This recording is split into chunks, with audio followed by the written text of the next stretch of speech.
तो बहुत बहुत नमस्कार सब बच्चों को। आज 15 मिनट शो के अंदर हम मौर्यन एम्पायर के बारे में कुछ बात करने वाले हैं। ये एंशियंट हिस्ट्री का या हमारे प्राचीन इतिहास का एक ऐसा टॉपिक है जो आपके एग्जाम में कई बार आता है। तो आइए स्टार्ट करते हैं आज मौर्यन हिस्ट्री के बारे में, मौर्यन एम्पायर के बारे में स्टार्ट करेंगे बच्चे इसको। तो ये आप देख पा रहे हो मैप है मौर्य एम्पायर का, और अगर ध्यान से देखो तो काफी दूर दूर तक आपको ये एम्पायर ऐसे फैला हुआ दिखेगा। ऑलमोस्ट पूरा इंडिया यानी कि south India, east India, waste India, यहां पर आपका ये कांधार तक आपको ये पूरा का पूरा मौर्यन एम्पायर आपको फैला हुआ दिखता है। ये मौर्यन एम्पायर अगर हम ध्यान से देखें तो केवल 3 राजाओं के द्वारा इतना ही दूर दूर तक फैलाया गया था। वो शुरू के 3 राजा हैं, जानेंगे उनके बारे में आगे, वो तीनों कौन कौन से हैं। तो अगर मुगल मौर्य साम्राज्य की अगर बात करी जाए तो मौर्य साम्राज्य की स्थापना चंद्रगुप्त मौर्य ने कौटिल्य की सहायता से की थी। ये कौटिल्य वही है जिनको हम प्यार से चाणक्य बोलते हैं। तो चाणक्य की सहायता से धननंदा को हराकर नंदा डायनेस्टी का अंत करके मौर्य एम्पायर की या मौर्यन साम्राज्य की शुरुआत करी गई थी। तो मौर्य साम्राज्य की स्थापना 321 में करी गई थी और 185 बीसी तक ये चला, यानी कि 321 बीसी में शुरुआत हुई और 185 बीसी तक इनका शासनकाल चला। तो आगे समझेंगे इनको कौन से इंपॉर्टेंट एमसीक्यूज हैं, और एमसीक्यूज के साथ साथ कुछ कॉन्सेप्ट को, थ्योरी को कवर करने का ट्राई करेंगे। तो आइए जरा बच्चे स्टार्ट करते हुए रहेगा हमारी क्लास का आज का पहला क्वेश्चन। मौर्यन एम्पायर में, क्योंकि मौर्य एम्पायर के एडमिनिस्ट्रेशन से बहुत सारे क्वेश्चन आते हैं, तो सीता अध्यक्ष इन चारों में से किसे कहा गया है? जहाजों के अधीक्षक को, खानों के यानी माइनिंग के अधीक्षक को, अधीक्षण के अधिकारी को, या कृषि के अधीक्षक को? मौर्य काल में सीता अध्यक्ष दिया गया है जो मानो कोई ऑफिसर हुआ जो फार्मिंग को लेके रिलेटेड है, यानी कि फार्मिंग को लेके अगर कोई ऑफिसर है तो उसको सीता अध्यक्ष का टाइटल दिया गया है, या सीता अध्यक्ष बेसिकली एक पोस्ट है। तो yes, the correct answer is option number D is correct. Option number D is correct. अगला क्वेश्चन आइए मेरे भाई। Which official are appointed in Mauryan empire for preaching of Dhamma, यानी कि धर्म। धम्मा का मतलब होता है धर्म। धर्म की प्रीचिंग करने के लिए, धर्म को आगे तक फैलाने के लिए, धर्म के प्रचार के लिए मौर्य काल में इन चारों में से किसको अपॉइंट किया गया था? यह बात हम लोग जानते हैं। जब हम चंद्रगुप्त मौर्य की बात करते हैं, चंद्रगुप्त मौर्य जैन धर्म को फॉलो करने वाले शासक थे। वहीं पर अशोका जो बहुत फेमस हुए और उन्होंने बुद्ध धर्म को बहुत ज्यादा कहते हैं कि फेमस भी किया। तो अशोका ने ही ऐसा एक डिपार्टमेंट बनाया, ऐसा एक अधिकारी हायर किया जो धर्म का प्रचार करेगा, और उसका नाम था धम्म महात्रास या धम्म महात्तास। धम्म महात्रा बोल लीजिए, धम्म महात्तास बोल लीजिए, बात एक ही है। And yes, the correct answer is B. यहां पर हमारा ऑप्शन नंबर बी 100% करेक्ट होगा। इसी के साथ साथ हम जब आगे बढ़ेंगे तो who was the founder of Mauryan empire, की मौर्य एम्पायर की शुरुआत 321-22 बीसी में किसके द्वारा की गई थी? बहुत सिंपल है भाई, चंद्रगुप्त मौर्य के द्वारा।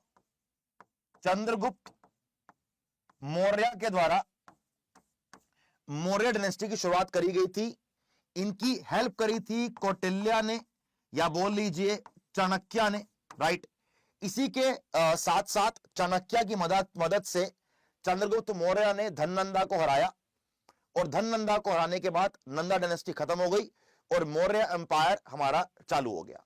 तो right answer is Chandragupta Maurya is the correct answer. Chandragupta Maurya is the correct answer. यहां पर आपको लास्ट नाम दिया है पुष्यमित्रा। जब हम मौर्य एम्पायर के बारे में पढ़ते हैं तो एक शुंग डायनेस्टी होती है, उस शुंग डायनेस्टी को फाउंड किया था पुष्यमित्र शुंगा ने, राइट। आइए कुछ बातें इंपॉर्टेंट हैं ये जानने के लिए कि भैया पहले कौन बना, बाद में कौन बना। तो चंद्रगुप्त मौर्य के द्वारा 300, देखो कब यहां पर आपको 322 बीसी और 321 आपको दोनों मिल जाएंगी। इसलिए मैं इसको ऐसे लिखता हूं, 321 322 बीसी के अंदर चंद्रगुप्त मौर्य ने मौर्य डायनेस्टी की शुरुआत करी। चंद्रगुप्त मौर्य के पुत्र बिंदुसार, बिंदुसार के पुत्र अशोका द ग्रेट। मैंने क्या बोला स्टार्टिंग में आपको कि जो मौर्य एम्पायर को चारों तरफ हर दिशा के अंदर जो फैलाया गया, उसको फैलाने का काम केवल इन तीनों ने ही किया, चंद्रगुप्त मौर्य ने, बिंदुसार ने और अशोका ने। अगर इन दोनों की बात भी करें तो इन दोनों के अंदर बच्चे मेन काम जो किया है वो चंद्रगुप्त मौर्य और अशोका ने किया, लेकिन बिंदुसार का भी काम कम नहीं है। अगर आप यहां पर देखो तो अराउंड आपको ऑलमोस्ट 24 साल का शासनकाल दिखेगा। यहां पर आपको ऑलमोस्ट अगर हम देखें तो 20 साल के आसपास का आपको यहां पर बच्चे 20 से भी थोड़ा ज्यादा आपको शासनकाल दिखेगा। ठीक है, अगर आप यहां पर देखो तो आपको अराउंड यहां पर अगर हम ध्यान से देखें अराउंड आपको 40 साल के आसपास का आपको एक शासनकाल देखने को मिलेगा। लेकिन जब मैं इसके नीचे आऊंगा तो कहीं पर आपको 6 साल दिख रहा है ना, यहां पर आपको 8 साल दिख रहा है, यहां पर आपको कुछ 7 साल दिख रहा है, यहां पर 9 साल है, यहां पर आपके 12 साल है, यहां पर आपके 7 साल है, यहां पर आपके फिर 8 साल है, यहां पर आपके केवल 2 साल है। तो कोई भी उतना बड़ा शासनकाल में नहीं रह पाया। जैसे मैं नीचे आता रहूंगा लोगों के शासनकाल का ड्यूरेशन कम होता जाएगा। तो अगर एग्जाम में आए कि मौर्य डायनेस्टी के पहले शासक कौन है, चंद्रगुप्त मौर्य है, और आखिरी कौन है, बृहद्रथ। बृहद्रथ आखिरी है, राइट। चलिए अगला question, which of the following Mauryan empire या king was killed by Pushyamitra Shunga his own commander in chief। देखो मौर्य डायनेस्टी के बाद आती है शुंग डायनेस्टी, मौर्य साम्राज्य के बाद आएगा शुंग साम्राज्य, है ना। शुंग का शासनकाल आएगा। शुंग डायनेस्टी को शुरुआत करने वाले थे पुष्यमित्र शुंगा।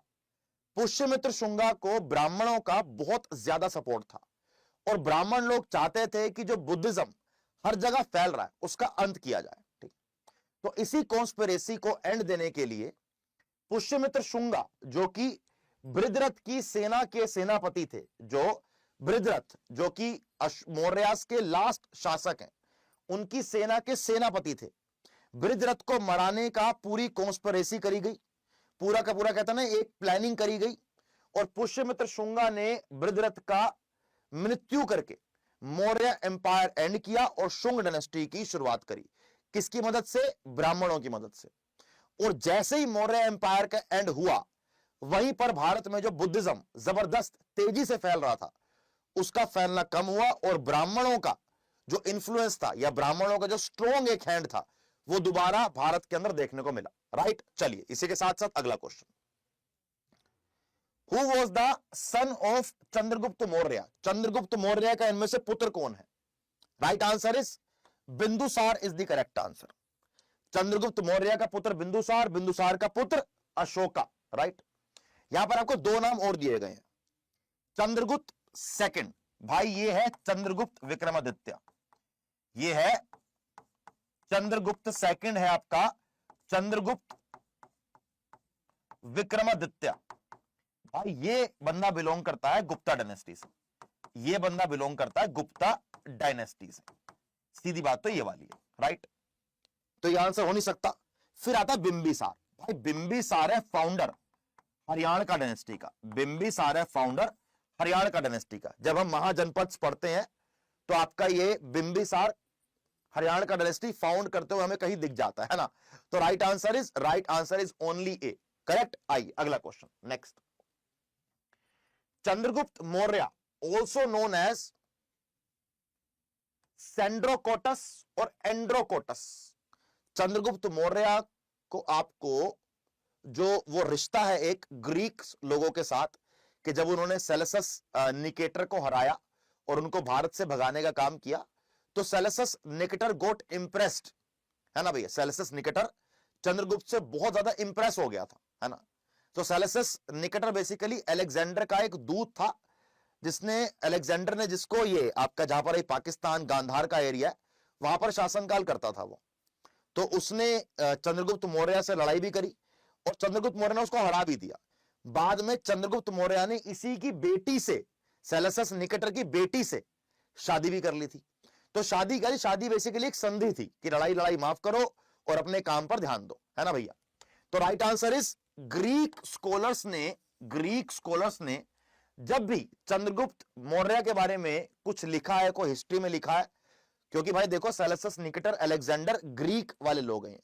अब ग्रीक्स को किसी ने हराया, उनकी बेटी से ब्याह किया, शादी करी, तो उनकी बुक्स के अंदर भी चंद्रगुप्त का नाम लिखा होगा ना, तो वो अपनी बुक के अंदर चंद्रगुप्त को सेंड्रोकोटस या एंड्रोकोटस के नाम कह के बुलाते हैं। राइट, आइए अगला, नेक्स्ट, जल्दी से आगे बढ़ेंगे। Which ruler is known as Devanampriya Priyadarshi, यानी कि देवों का प्यारा, यानी कि देव नम प्रिया प्रियदर्शी, देवों का प्यारा। The correct answer is Ashoka, the correct answer is Ashoka. जब अशोका ने ये बुद्ध धर्म को अपना लिया तो उसको ये समझने लगा कि भैया मैं भगवान का प्यारा आदमी हूं और भगवान ने मुझे यही काम करने के लिए दुनिया पर भेजा है, तो उसने अपने आप को ये टाइटल दिया कि भैया देव नमन प्रिय प्रियदर्शी हूं मैं, भगवान का भेजा हुआ दूत हूं मैं, तो भैया मैं बुद्धिज्म फैलाऊंगा। राइट, चलिए कोई बात नहीं भाई, तेरे को ठीक लग रहा तो कर ले अपना। तो अशोक मौर्य को देव नाम प्रिया प्रियदर्शी के नाम से जाना जाता है। अशोक ने अपने आप को, स्वयं को, ये देव नाम प्रिया प्रियदर्शी की उपाधि दी थी कि भैया मैं ही हूं, मैं ही करूंगा। इसका मतलब होता है देवताओं का प्रिय, कि देवताओं ने मेरे को भेजा है कि जा बेटा, है ना, ऐश भी कर, लोगों को मार कूट भी ले, और उसके बाद जब तेरे को लगे कि यार ये तो बहुत ज्यादा हो गया, लाखों लोग मर गए कलिंग के युद्ध में, है ना, उसके बाद बुद्धिज्म को फैलाना चालू कर दिया, तो कोई दिक्कत की बात नहीं है। आइए नेक्स्ट, अगला।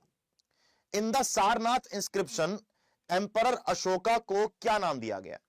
सारनाथ से अगर आपको याद आए तो सारनाथ से मैं अपने एम्बलम को, जो हमारा 4 शेर वाला एम्बलम, जो पार्लियामेंट की नई बिल्डिंग के अंदर खूंखार शेर लगाए गए हैं 4, पहले ऐसे नीचे मुंह वाले शेर थे, अब ऐसे ऊपर वाले शेर है, तो वो सारनाथ के पिल्लर से, यानी सारनाथ के इंस्क्रिप्शन से ही लिया गया। तो भैया ये क्या है, आपको क्या नाम दिया गया इसको, यहां पर क्या नाम लिखा गया? राइट आंसर इज धर्म Ashoka is the correct answer. Right answer is, उस सारनाथ के इंस्क्रिप्शन में अशोका को धर्म अशोका का नाम दिया गया है कि अशोका भैया धम्म अशोका या धर्म अशोका, धर्म को फैलाने वाला, बुद्धिज्म को फैलाने वाला। राइट, चलिए इसी के साथ साथ अगला क्वेश्चन आपके सामने ये रहा, देख रहे हैं आपको, ये याद देखना, ये दहाड़ते हुए शेर है, ये शांत शेर है, इनके देखो दांत बाहर निकल रहे हैं, ये बेचारे क्यूट क्यूट शेर हैं। तो भैया ये नया वाला आपका है मामला, जो दुनिया को बता रहा है कि ये नया भारत है, अगर इनसे कोई पंगा लेगा तो शेर की तरह आपको चीर दिया जाएगा, और दिखाना भी चाहिए स्ट्रोंग हम लोग हैं। G20 यहां हो रही है, चंद्रयान 3 हम भेज रहे हैं, आदित्य 11 हम भेज रहे हैं, गंगायान हम भेज रहे हैं, तो क्यों नहीं दिखाएंगे, दांत दिखाने जरूरी है ना। चलिए नेक्स्ट, सेलेसस निकेटर को, जो अलेक्जेंडर का ग्रीक किंग था, अलेक्जेंडर वो था ग्रीक किंग, अलेक्जेंडर ऐसा कहा जाता है कि भैया अलेक्जेंडर सबसे जीता था वो, है ना। तो अलेक्जेंडर ने ये सेलेसस निकेटर को अपना क्या कहते हैं कि हारने के बाद भी एक जगह दे दी कि तू मेरे नाम से शासन कर ले यहां पर, है ना। इसको हराया किसने? इसको हराया चंद्रगुप्त मौर्य ने, हराने के बाद इसकी बेटी से शादी भी करी, है ना भैया। चलिए नेक्स्ट 10वां क्वेश्चन। अब आप मुझे कमेंट करके कमेंट बॉक्स में बताएंगे कि सेलेसस निकेटर की बेटी जिसकी शादी चंद्रगुप्त मौर्य से हुई उसका नाम क्या था, यह आप मेरे को बताएंगे, ये भी एग्जाम में आता है। चंद्रगुप्त मौर्य का मेंटर कौन है? Easiest question, Chanakya is the correct answer. Chandragupta Maurya का जो मेंटर है, जिसने धननंदा ने बेसिकली यार चाणक्य की नहीं बेइज्जती कर दी थी कि इतना बदसूरत है, यहां से निकल जाओ, तो देश से निकाल दिया आदमी को।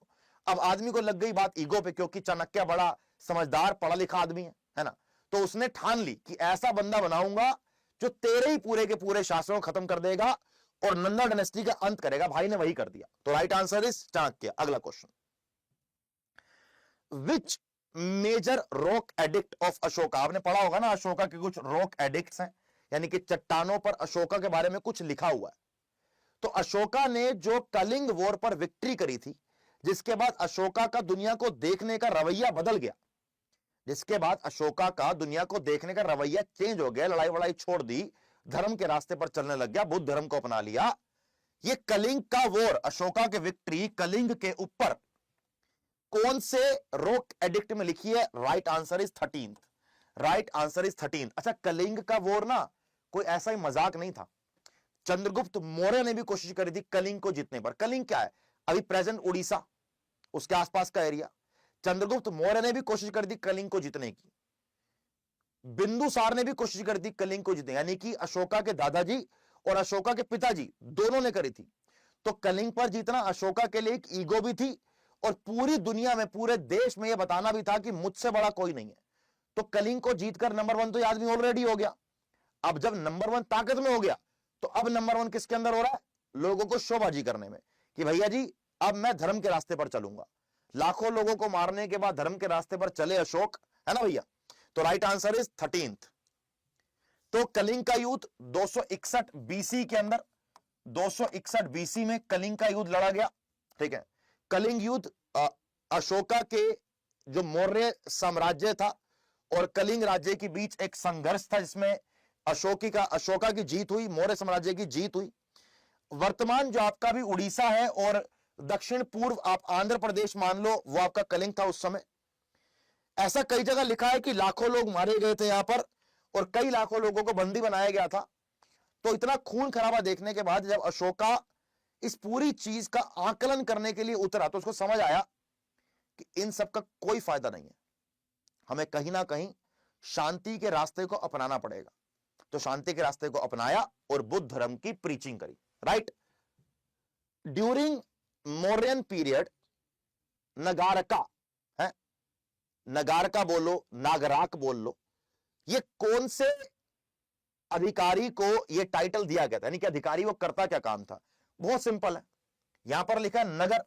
नगर का मतलब होता है सिटी, यानी कि सिटी इंचार्ज, शहर के प्रभारी को टाइटल दिया गया होगा। Right answer is C, city in charge of the city is the correct answer. इसी के साथ साथ एडमिनिस्ट्रेशन की और भी हैं, जैसे मिनिस्टर्स को मंत्री कहा गया है, प्राइम मिनिस्टर को अध्यक्षक कहा गया है ना, काउंसिल ऑफ मिनिस्टर को मंत्री परिषद कहा गया है। जैसे अभी हम प्राइम मिनिस्टर को प्राइम मिनिस्टर कहते हैं, प्रधानमंत्री कहते हैं, तो कहीं कहीं पर प्रधान अध्यक्ष लिखा है, कहीं कहीं पर प्रधानमंत्री भी लिखा है, वो भी ऐसे ही बोलते थे। तीर्थास, टोटल 18 तीर्थास थे। ये हाईएस्ट एडमिनिस्ट्रेटिव पोस्ट, जैसे हमारे यहां पर जो हाईएस्ट सेक्रेटरी वगैरह की पोस्ट होती है वो तीर्था को पोस्ट दी गई थी। जैसे हमारे यहां पर आईएएस सिविल सर्वेंट की पोस्ट है, वो पोस्ट अमत्यास के नाम से पोस्ट फेमस थी। ये क्वेश्चन एग्जाम में आया हुआ है। Officers in charge of land measurement, उनको राजुकास का नाम दिया गया। जो बाजार के अधीक्षक हैं, जो बाजार को संभाल रहे हैं, है ना, उनको समस्ता अध्यक्ष कहा गया। जो टोल के अधीक्षक हैं, टोल को, रोड टोल को संभाल रहे हैं, उनको शुल्का अध्यक्ष कहा गया। जो कृषि के, फार्मिंग के अधिकारी हैं, officer in charge for the farming, उनको सीता अध्यक्ष कहा गया। इसके बाद और चीज अगर देखें ध्यान से, जहाजों के अधीक्षक को नवा अध्यक्ष कहा गया, लोहे के अधीक्षक को लोहा अध्यक्ष कहा गया, न्यायपालिका के अधिकारी को व्यवहारिका महामत कहा गया। खाली महामत भी एग्जाम में आ जाता है ओनली। जनसंपर्क अधिकारी को, पब्लिक रिलेशन के ऑफिसर को पुलिस क्या भैया, पुलिसंज कहा गया, पुलिसंज, है ना।